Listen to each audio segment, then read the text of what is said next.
السلام علیکم. که زه تاسو ته دا خبره وکړم چې تاسو بلا شی کیمیکل د څښلو په شکل کې او دغه شانتې د خوړلو په شکل کې استعمالوئ، نو تاسو کې به ډېر کسان په حیرانتیا سره د دې خبرې نه انکار کوي چې نه موږ خو کیمیکل د سره استعمالوو نه. او په مثال کې به دا خبره هم کوي چې کله موږ بازار ته لاړ شو نو موږ د ملپیکو په ځای پی اخلو. دا پی موږ ځکه اخلو چې په دې پیو کې کیمیکل نه وي، حالانکې په چای کې رزلټ د ملپیکو ښه وي د بازاري د پیو سره چې کله کمپیریزن وکړي.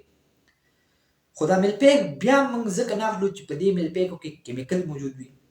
او دغه شانتې که موږ په بازار کې نور د خوراک سامان یا نور د استعمال سامان والو او پټ په غوږ کې راته څوک خبرو کوي چې لکه دا څیزونه چې هغسې دا ټول کیمیکل دي ولې غرقوي دي پکې نه تباه کوي، نو هغه سامان خو موږ بیا یا واپس کړو یا که بیا په استعمال کې راولو خو هغه شانتې په خوند هغه شانتې په مزې سره موږ په استعمال کې نشو راوستی، ځکه چې د کیمیکل نه زموږ په زړه کې یو ډېره غټه یره پرته ده چې بس دا کیمیکل خو که زما وجود ته راغله بس تس نس کوي راله. خو که زه تاسو ته دا خبره وکړم چې دا کومې اوبه موږ څښو یا نور د څښلو څیزونه دي یا د اغوستو څیزونه دي یا د خوړلو څیزونه دي، روټۍ ده، چاکلیټ دي، خواږه دي، نور څیزونه دي، فروټ دي، دا ټول کیمیکل دي. ځکه چې کیمیکل وی هر هغه څیز ته چې هغه په کیمیکل ریاکشن کې د حصې د اغوستو قابل وي، په کیمیکل ریاکشن کې حصه اغوستی شي او په کیمیکل ریاکشن کې هر هغه څیز حصه اغوستی شي چې هغه جوړ وي د ایټمز نه. او د ساينس مطابق د ساينس په رڼا کې ماده چې دا ماده د څومره څیزونه چې موږ ته ښکاري دا ځای چې نیسي وزن لري دا ټول جوړ دی د ایټمز نه. نو د خبرې ساده مطلب دا شو دا څومره څیزونه چې موږ ته ښکاري دا ته چې ویډیو پسې څیز ګوري زه چې دا خبرې پسې کومه او ته چې پسې اورې دا ټول څه دي دا کیمیکل دي. څه دي؟ اوس په د کیمیکل دا کنسپټ ستاسو په ذهنونو کې کلیر شي. خو اوس په موږ سلیکشن څنګه کوو؟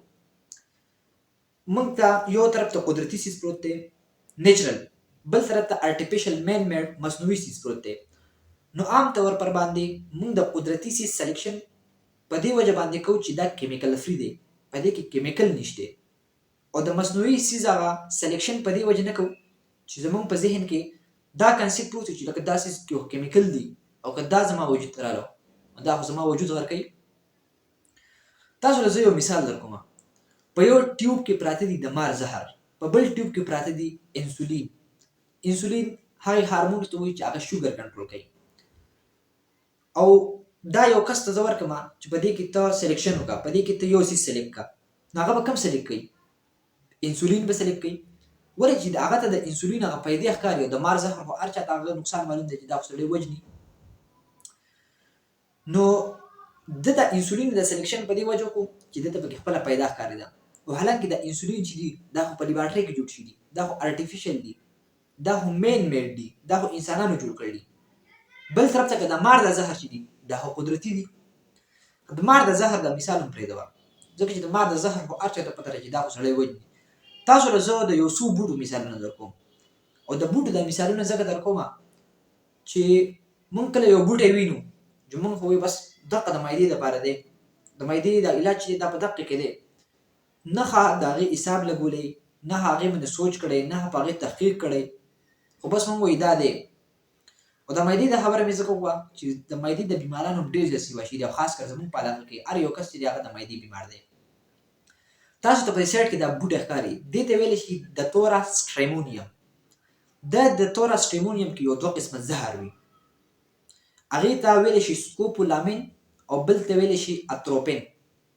دا اتروپین او سکوپولامین کله چې د انسان وجود ته داخل شي تاسو ته پته شته چې دی پکې څه چل کوي؟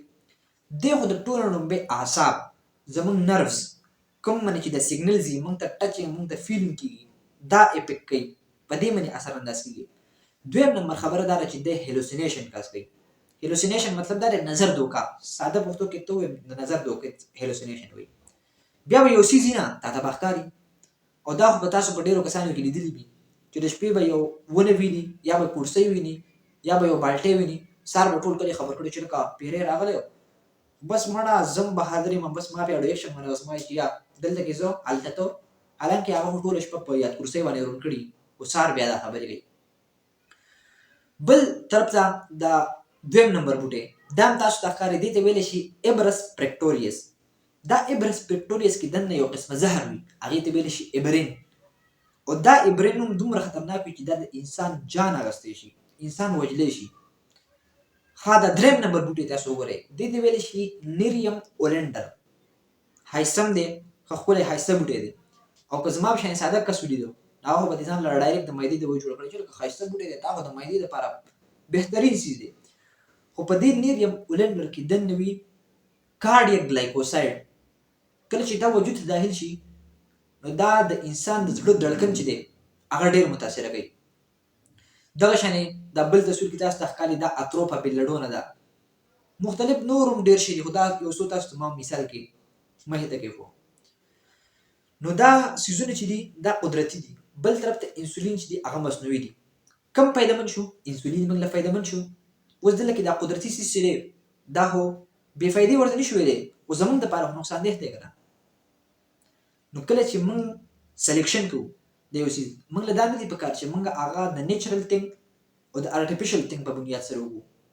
موږ له پکار دا دي چې موږ په هغې باندې ځان پوه کړو. که ځان په خپله نشو پوه کولی بل پوه کس نه تپوس وکړو.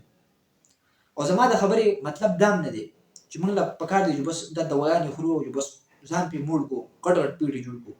او زما د خبرې مطلب دا هم نه دی چې موږ د هربز چې کوم ټریټمنټ دی هربل ټریټمنټ دی کوم چې د هربز په ذریعه کېږي د بوټو په ذریعه کېږي دا غلط دی. دا غلط نه دی، دا ټیک دی، دا صحیح طریقه ده. او د اوسه پورې دا دوايانې د شربتونو په شکل کې د ګولو په شکل کې د انجکشنو په شکل کې ویم نه. مخکې خو به ټوله دغه علاج چې به کېد دا به د هربز په ذریعه کېد د بوټو په ذریعه به کېد. خو دا نه چې ته په ړندو سترګو باندې یو څیز تحقیق ته نه یې کړی په یو څیز باندې او ډایرکټ هغې سلیکشن کوي. دا لومبی په یو څیز تحقیق د هغې نه پس د هغې سلیکشن نو د دې ریزلټ چې ته ګورې دا به بهترین وي. او که په پټو سترګو ته د یو څیز سلیکشن کوي د نیچرل او د ارټیفیشل په دا بنیاد سره کوي نو دا بیا ستا دپاره نقصاندeh وي. نو انشاءالله کوشش به نن نه پس دا کوو چې د څیز سلیکشن کوو نو هغه به هر بنیاد سره کوو.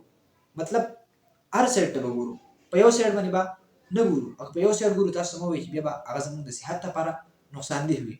امید لرم چې په دې خبره پوه شوي. والسلام.